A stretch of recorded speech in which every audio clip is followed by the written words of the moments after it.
Hello guys, మనమందరం Arundhati movie చూసి ఉంటాం కదా. ఆ మూవీ చూస్తున్నంతసేపు మనకి వెన్నులో వణుకు పుట్టిస్తూనే ఉంటుంది. మరి కల్పితంగా తీసిన సినిమాలోనే అంత భయంకరంగా ఉంటే మరి అది నిజంగా జరిగిందని తెలిస్తే వామ్మో, ఊహించుకుంటేనే చాలా భయంగా ఉంది కదా. కానీ అది నిజంగా జరిగింది. అవును, అరుంధతి మూవీలో గద్దవల కోట కట్టినట్టే రాజస్థాన్లో కూడా ఒక భయంకరమైన కోట ఉంది. అదే బాంగార్ కోట. రాజస్థాన్లోని జైపూర్ ఎయిర్పోర్ట్కి 56 కిలోమీటర్ల దూరంలో బాంగార్కు దగ్గరలో ఈ భయంకరమైన కోట ఉంది. సూర్యాస్తమయం అయ్యాక అంటే సాయంత్రం 6 దాటిన తర్వాత ఈ కోట చుట్టుపక్కల ఒక్క మనిషి కూడా ఉండకూడదని రాజస్థాన్ స్టేట్ గవర్నమెంటే హెచ్చరికలు జారీ చేసిందంటేనే అర్థం చేసుకోవచ్చు ఇది ఎంత డేంజరస్ అని. మీరు ఇక్కడ ఒకటి అబ్జర్వ్ చేశారా? అసలు రాష్ట్ర ప్రభుత్వమే భయపడేంతగా ఈ కోటలో ఏముంది?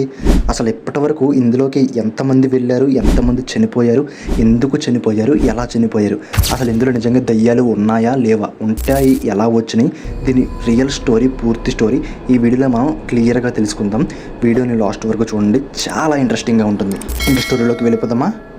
పూర్తిగా శిథిలమైన ఈ కోట ప్రధాన ద్వారం నుండి మనం లోపలికి వెళితే మనకి కొన్ని దేవాలయాలు అండ్ కొన్ని రాజభవనాలు కనిపిస్తాయి.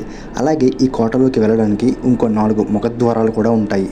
రాజస్థాన్ స్టేట్ గవర్నమెంట్ సాయంత్రం 6 దాటిన తర్వాత ఈ కోట చుట్టుపక్కల ఎవ్వరూ ఉండకూడదని హెచ్చరికల బోర్డులను కోట చుట్టూరు పెట్టింది. కానీ ఒకసారి కొంతమంది ఫ్రెండ్స్, ఒక 4 కలిసి ఆ బోర్డులని, హెచ్చరిక బోర్డులని పట్టించుకోకుండా రాత్రిపూట ఆ కోటలోకి వెళ్ళారు. ఆ వెళ్ళిన ఫ్రెండ్స్ ఇప్పటికీ తిరిగి రాలేదు అండ్ వాళ్ళ శవాలు కూడా దొరకలేదంట. అంతేకాదు, ప్రతిరోజు చీకటి పడిన తర్వాత ఈ కోటలోంచి ఎవరో ఆడవాళ్ళు గట్టిగా ఏడుస్తున్నట్టు, ఎవరో కాపాడండి కాపాడండి అని పరుగులు పెడుతున్నట్టు, అలాగే ఈ కోటలోని సామాన్లు వాటికవి కింద పడినట్టు, ఇలా వింత వింత శబ్దాలు రోజు ప్రజలకి రాత్రిపూట వినిపిస్తూనే ఉంటాయంట. అలాగే రాత్రిపూట ఎవరో ఆడవాళ్ళు నల్ల చీర కట్టుకుని కోట మీద తిరుగుతున్నట్టు ఈ కోట చుట్టుపక్కల ఉన్న ప్రజలకి రోజు నైటు కనిపిస్తుందంట. ఇంకా ఈ భయంకరమైన కోట రియల్ స్టోరీ గురించి మాట్లాడుకుంటే ఈ బంగారు కోటని 16వ శతాబ్దంలో కట్టించారు. అయితే ఈ కోటకి 2 స్టోరీలు ఉన్నాయి. ఈ 2 స్టోరీస్లో ఏ స్టోరీ నిజమో తెలియదు, కానీ సెకండ్ స్టోరీ అయితే చాలా ఇంట్రెస్టింగ్గా అండ్ చాలా భయంగా ఉంటుంది. కాబట్టి సెకండ్ స్టోరీ మాత్రం మిస్ అవ్వకుండా చూడండి. అండ్ ఫస్ట్ స్టోరీ ఏంటంటే, ఈ బంగారు ప్రాంతానికి ఒక స్థానిక రాజు ఉండేవాడంట. అతనే మధో సింగ్. ఈ రాజు ఈ ప్రాంతంలో ఒక కోటను నిర్మించాలి అని అనుకున్నాడు. కానీ అప్పటికే ఆ ప్లేస్లో ఒక సాధువు నివసించేవాడంట. రాజు వెళ్ళి, మీరు ఉండే ఈ ప్రాంతంలో నేను ఒక కోటని నిర్మించాలి అనుకుంటున్నాను, దానికి మీ అనుమతి కావాలి అని ఆ సాధువుని అడిగాడంట. కానీ ఆ సాధువు ఒప్పుకున్నాడు. కానీ దేని మీద ఒప్పుకున్నాడు? ఒక కండిషన్ మీద ఒప్పుకున్నాడు అంట. ఆ కండిషన్ ఏంటంటే, మీరు కోట కట్టుకోవచ్చు, కానీ మీరు ఎంత పెద్ద కోట కట్టుకున్నా మీ కోట నీడ మాత్రం నా ఇంటి మీద పడకూడదు అని కండిషన్ పెట్టాడంట ముసలుడు. ఒకవేళ మీ కోట నీడ కనుక నా ఇంటి మీద పడిందా, ఆ తర్వాత నుంచే ఈ రాజ్యం మొత్తం శ్మశానంగా మారుతుంది అని శాపం విధించాడంట. ముందే, కట్టక ముందే, పర్మిషన్ ఇవ్వడానికి వెళ్ళినప్పుడే.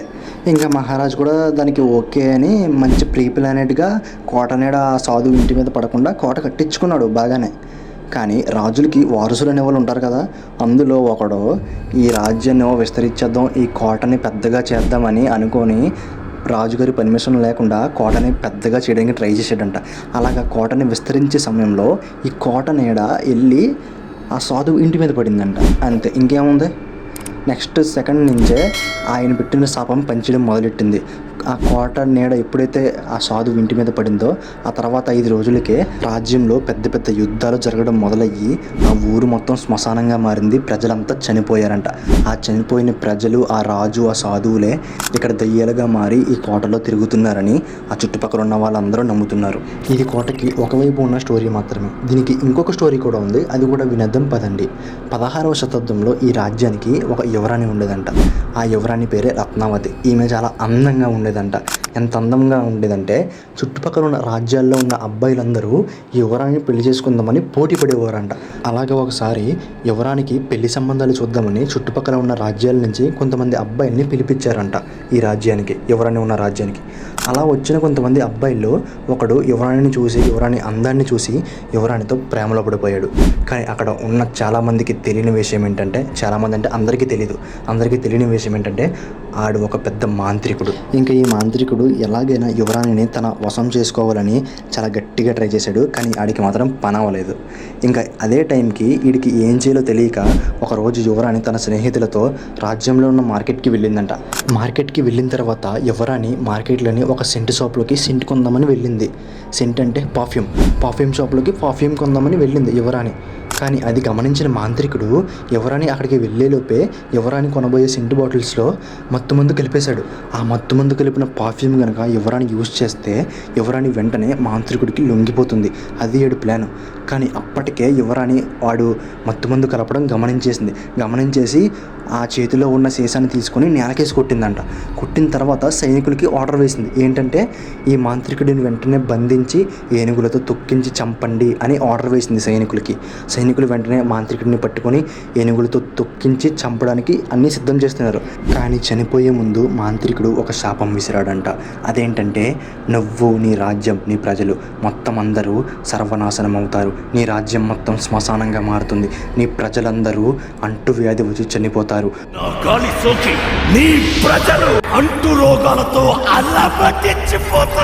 నువ్వు మాత్రం రక్తం కక్కుకొని చచ్చిపోతావు.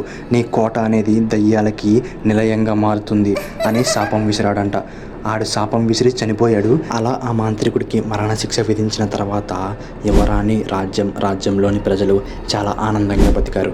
కానీ వాళ్ళకి తెలియని విషయం ఏంటంటే ఆ మాంత్రికుడు పెట్టిన శాపం కొన్ని రోజులకే పని చేయడం మొదలుపెట్టింది.